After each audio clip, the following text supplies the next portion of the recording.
अस्सलामुअलैकुम रहमतुल्लाहि व बरकातहू। उम्मीद है कि आप सब लोग ठीक होंगे और दुआ है कि अल्लाह ताला आपकी ज़िंदगी, सेहत और आपके दस्तरखानों को हमेशा हरा भरा रखे और आपकी तरफ आने वाले हर शर को खैर में बदल दे। आमीन सुम्मा आमीन। आज मैं बना रही हूँ हलीम।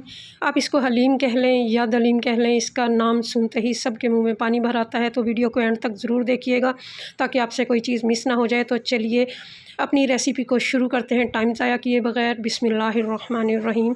एक पाव मैंने लिया है गंदम का दलिया। ये मार्केट से आसानी से मिल जाता है, तो ये कुछ इस किस्म का होता है। एक पाव मैंने चावल ले लिए हैं। आप टोटा चावल ले लें या साबुत चावल ले लें। तो दोनों चीज़ों को साफ़ करके 3-4 घंटे पहले मैंने इसको पानी में भिगो दिया था।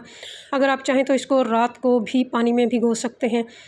तो अब मैंने एक बड़ा पतीला ले लिया है जिसमें मैंने हलीम तैयार करना है। तो चावल और जो दलिया था भीगा हुआ, वो पानी समेत मैं इसमें डाल दूँगी। और अब मैं इसमें मज़ीद पानी जो है वो डाल दूँगी। तकरीबन 4-5 किलो के करीब मैंने इसमें मज़ीद पानी डाल दिया है, क्योंकि इसको हमें 1-1.5 घंटे के लिए पकाना है मीडियम आंच पर। तो ये बहुत ज़्यादा जो है लेसदार हो जाता है, इसलिए हमें इसमें खुला पानी डालकर ही पकाना है। आप इसको कुकर वग़ैरह में नहीं डाल सकते, क्योंकि अगर हम इसको कुकर में बनाएंगे तो इसका जो लेस है वो कुकर की साइडों से और कुकर की सीटी वाली जगह से बाहर निकलना शुरू हो जाता है। तो अभी 1-1.5 घंटा के लिए इसने पकना है। तो मैं आपको दूसरी चीज़ों के बारे में बता देती हूँ कि यहाँ पर मैंने 3 किस्म की दालें ली हैं। चने की दाल मैंने ली है 1 पाव, तो लाल मसरी मैंने ली है 1 पाव और माश की दाल भी 1 पाव, या अगर आप चाहें तो इसमें मूंगी की दाल का भी इजाफ़ा कर सकते हैं, लेकिन फ़िलहाल मैं ये 3 ही दालें इसमें डालूँगी। तो इनको मैंने अच्छी तरह से साफ़ कर लिया है और अब धोकर इसको मैं कुकर में डाल दूँगी और इसमें मज़ीद पानी डालकर इसको मैं पका लूँगी। पानी हमने इससे डबल ट्रिपल इसमें रखना है ताकि हमारी दालें जो हैं पकाते वक्त नीचे ना लगें, क्योंकि हमने कुकर में भी इसको 20 मिनट तक पकाना है। तो पहले हमें थोड़ा सा इसको खुला पका लेना है, कोई मसाला नहीं डालना। जब इसके ऊपर ये झाग आ जाए तो हमें इस झाग को उतार लेना है। इसकी वजह से हलीम का टेस्ट ख़राब हो सकता है। तो झाग मैंने उतार ली है। अब मैं इसमें 1 टेबल स्पून सुरख मिर्च, हाफ़ टेबल स्पून हल्दी, 1 टेबल स्पून नमक और 1 टेबल स्पून ही पिसा हुआ धनिया इसमें डाल दूँगी और ढकना मैंने बंद कर दिया है। मैं इसको पका लूँगी। तो 20 मिनट वेट घूमने के बाद मैंने इसको पकाया था और देखिए माशाल्लाह से दाल जो है वो गल चुकी है। अब हमें गोश्त को रेडी करना है। 2 किलो मैंने यहाँ पे बीफ ली है, जिसको हम बड़ा गोश्त भी कहते हैं। बड़ा गोश्त मैंने हड्डी वाला लिया है। मुझे जो हलीम का टेस्ट है वो बड़े गोश्त में ही पसंद है, तो मैं हड्डी वाला गोश्त इस्तेमाल करती हूँ। तो अब मैंने इसको धोकर अच्छी तरह से साफ़ कर लिया। इसमें थोड़ा पानी डाल दिया है। 1.5 टेबल स्पून मैंने इसमें नमक डाला। हल्दी 1 टेबल स्पून भर के डाल दी है। तो एक मैंने बड़ा सारा प्याज ले लिया था, उसको मोटा मोटा चॉप कर लिया है और इसको भी इसमें डाल दिया है। 4-5 मैंने टमाटर बड़े बड़े से काट कर इसमें डाल दिए हैं और अब मैं कुकर का ढकना बंद करके इसको पका लूँगी। और 25 मिनट वेट घूमने के बाद मैंने इसको पकाया है ताकि बड़ा गोश्त है अच्छी तरह से गल जाए, और हड्डी वाला है, हड्डी वाला गोश्त ज़रा सख्त होता है, इसलिए मैंने इसको 25 मिनट लगाए हैं। तो आप अपने इलाके के हिसाब से गोश्त को टाइम लगा सकते हैं। तो 25 मिनट के बाद मैंने इसको खोल लिया है और देखिए माशाल्लाह से गोश्त गल चुका है। अब टमाटर जो हमने डाले थे उसका मैंने छिलका उतार लिया है, क्योंकि ये छिलका मुंह में आता है, इसलिए इसका उतारना ज़्यादा बेहतर है। तो अब ये जो गोश्त बचा है इसकी भी बोटियाँ, यानी सारी बोटियाँ जो है वो मैं एक अलग से बर्तन में निकाल लूँगी और हड्डी और गोश्त को मैं अलहदा कर लूँगी। तो ये देखिए माशाल्लाह मैंने तमाम हड्डियाँ और गोश्त की बोटियाँ अलहदा कर ली हैं और बोटियों को मैंने छोटा छोटा सा तोड़ लिया है। आप चाहें तो इससे मज़ीद भी छोटा कर सकते हैं।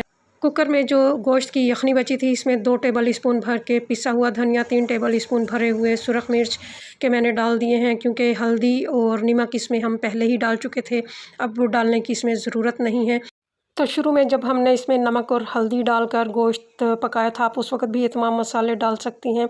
तो तमाम मसालों में भी आप कमी बेशी कर सकती हैं अपने टेस्ट के मुताबिक। तो अब जो हमने गोश्त का चूरा तैयार किया था वो भी मैं इसमें डाल दूँगी। 5-6 मिनट तक पकाना है, इसको भूनना नहीं है। तो लें दूसरी तरफ हमारा जो चावल और दलिया मैंने रखा था वो भी गल चुका है।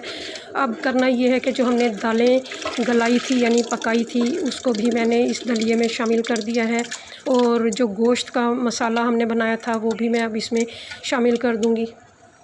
अब उसी बर्तन में मैंने 2-3 किलो पानी डाल दिया है ताकि ये मसाला भी अच्छी तरह से साफ़ हो जाए। आप चाहें तो इसमें पानी ना डालें और इन चीज़ों को उसी तरह मिक्स करके 15-20 मिनट के लिए पका लें और इसको हैंड ब्लेंड से मिक्स करके इसमें तड़का लगा दें, आपका हलीम तैयार हो जाएगा। लेकिन मुझे इसको 2-3 घंटे अभी मज़ीद पकाना है, क्योंकि इस तरह जो हलीम तैयार होता है उसका तो टेस्ट ही अलग होता है। तो इसको पकते हुए तकरीबन 2.5 से 3 घंटे हो चुके हैं। ये तैयार हो चुका है और गाढ़ा भी हो चुका है। तो इसकी हर चीज़ देखिए अच्छी तरह से मिक्स हो गई है, गोश्त, दालें वग़ैरह सब कुछ मिक्स हो चुका है। अब हम इसको, मैंने चूल्हा इसके नीचे बंद कर दिया है और मैं इसको जो है वो 3-4 मिनट के लिए घोटने से घोटूँगी। लकड़ी का घोटना होता है गोल और एक इस तरह का, तो मेरे पास ये था, मैंने इससे इसको अच्छी तरह से घोट लिया है। मैं इसमें ब्लेंडर का इस्तेमाल नहीं करूँगी, क्योंकि जो इस तरह घोटने से इसमें मज़ा आएगा वो ब्लेंडर से नहीं आता है। तो 4-5 मिनट ही मैं इसको घोट लूँगी, क्योंकि इसको घोटने की ज़्यादा ज़रूरत महसूस नहीं होती है, क्योंकि हमने इसको पकाया ही इतनी देर था कि इसकी हर चीज़ जो है वो मिक्स हो चुकी है। इस तरह हलीम बनाने पे मेहनत तो बहुत होती है, लेकिन टेस्टी ये इतना होता है कि आप उँगलियां चाटते रह जाएंगे। तो चलिए अब हम इसके लिए तड़का तैयार करते हैं। एक मीडियम साइज़ का प्याज मैंने बारीक बारीक काट लिया था और आधा कप, बड़े वाला आधा कप मैंने इसमें ऑयल का डाल दिया है और इसको उस वक्त तक फ्राई करना है जब तक ये लाइट ब्राउन ना हो जाए। अब इसमें मैंने हाफ़ टी स्पून ज़ीरा डाल दिया है और 8-10 दाने जो हैं वो सुरख बेर मिर्च के डाल दिए हैं। इसको थोड़ा सा फ्राई करना है। तो तड़का तैयार हो चुका है, इसको मैं हलीम के ऊपर डाल देती हूँ।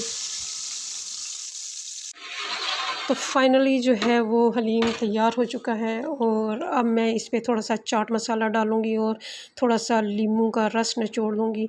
आ गया ना आपके मुंह में भी पानी।